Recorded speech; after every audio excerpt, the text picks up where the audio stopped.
அடுத்து வினா எண் வந்து 62. ஆலக்கோயில் அப்படிங்கிற மாரி ஒரு கொஸ்டின், கோயில் கோயில் வகைகளில் ஒன்றை பற்றி ஒரு கொஸ்டின் கொடுத்துருக்குறாங்க.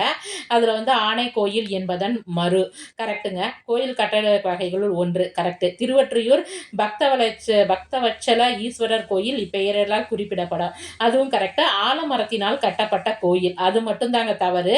இது வந்து இதில் வந்து இதற்கான ஆப்ஷன் பார்த்தீங்கன்னா 4 ஏபிசி மட்டும், அது 3 தான் சரி. அதாவது இந்த ஆலக்கோயில் அப்படிங்கிறத வந்து என்னன்னு சொல்லுவாங்கன்னா கஜபிருஷ்ட விமான கோயில்னும் ஹஸ்தி பிருஷ்ட விமான கோயில் அப்படின்னும் சொல்லுவாங்க.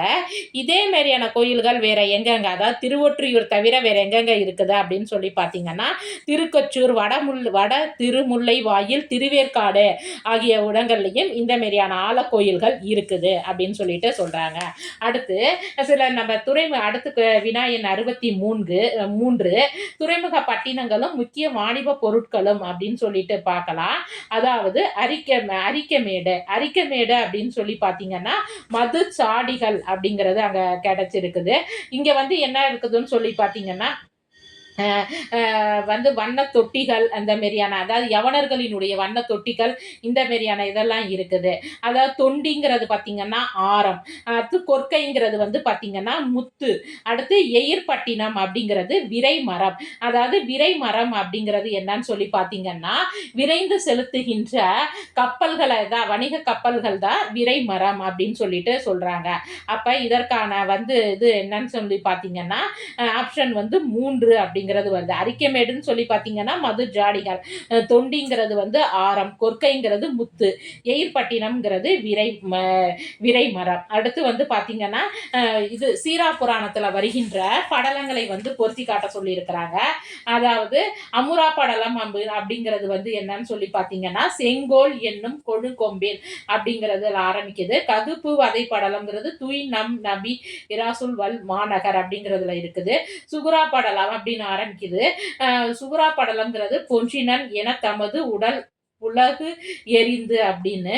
அப்புறம் பதுரு சுகுரா படலம்ங்கிறது போற்றும் வேதநூல் புண்ணியர் அப்படின்னு சொல்லிட்டு ஆரம்பிக்குது அப்படின்னு சொல்லி இருக்குது. அடுத்த கொஸ்டின் பார்த்தீங்கன்னா உடையாசிரியர்களையும் அவங்களுடைய நடை இயல்பையும் பட்டியல் 1 பட்டியல் 2ன்னு சொல்லி கொடுத்து அதை பொருத்த சொல்லி இருக்கிறாங்க. அளவுக்கு அதிகமான பொறுத்துக கொடுத்துருக்குறாங்க. இது என்ன எப்படி கொஸ்டினே ரொம்ப டஃபாக தான் இருக்குது, எப்படிதான் பாஸ் ஆகுறதுனே தெரிய மாட்டேங்குது. அடுத்து நக்கீரர்னு சொல்லி பார்க்கணும்னாலே நமக்கு செய்யுள் நடையா தான் இருக்குது. அடுத்து சேனாவரையர் அப்படிங்கும்போது கட்டுரை சுவை நடையா இருக்குது. பேராசிரியர் அப்படிங்கிறது பொருட்செறிவு நடை. இளம்பூரணர் அப்படிங்கிறது பார்த்தீங்கன்னா விளக்கம் புரிந்த நடை.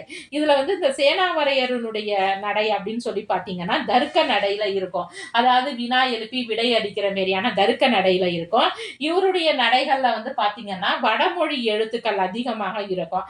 அதே மாதிரி பார்த்தீங்கன்னா இளம்பூரணர் உரையில பார்த்தீங்கன்னா சுருங்க சொல்லி விளங்க வைக்கிற மாதிரியான நடை இயல்பாக இருக்கும். அப்ப இதற்கான விடை குறிப்பு 1. அடுத்து பட்டியல் 1 பட்டியல் 2, அதாவது எழுத்தாளர்களையும் அவங்களுடைய, அதாவது கவிஞர்களையும் அவங்களுடைய கவிதை தொகுப்பையும் பொருத்த சொல்லி இருக்கிறாங்க. பசுவையாங்கிறது நடுநிசி நாயிகள், உமா மகேஸ்வரி அப்படிங்கிறது வெறும்பொழுது, மனுஷிய புத்திரன் ஊழியின் தினங்கள், அப்துல் ரஹ்மான் மின்மினிகளால் ஒரு கடிதம் அப்படின்னு சொல்லி பார்த்துக்காங்க. அடுத்து இந்த அணிகளையும் அவற்றினுடைய உட்பிரிவையும் விளக்க சொல்லி இருக்கிறாங்க. அபூத உவமை அணி, இது உட்பிரிவு இல்லையா, அதனுடைய வேறு பெயர் அப்படிங்கிற மாதிரி கூட இதை வச்சுக்கலாம். அபூத உவமை அணிங்கிறது வந்து பார்த்தீங்கன்னா இல்பொருள் உவமை அணி. தீவகம்னா விளக்கு, தீவகம்னாலே விளக்கு, அப்ப விளக்கு அணி. முன்ன விளக்கணினா உட்கோல் அணி. விபாவனை அணினா விருது ஆராய்ச்சி அணி. நன்றி, வணக்கம்.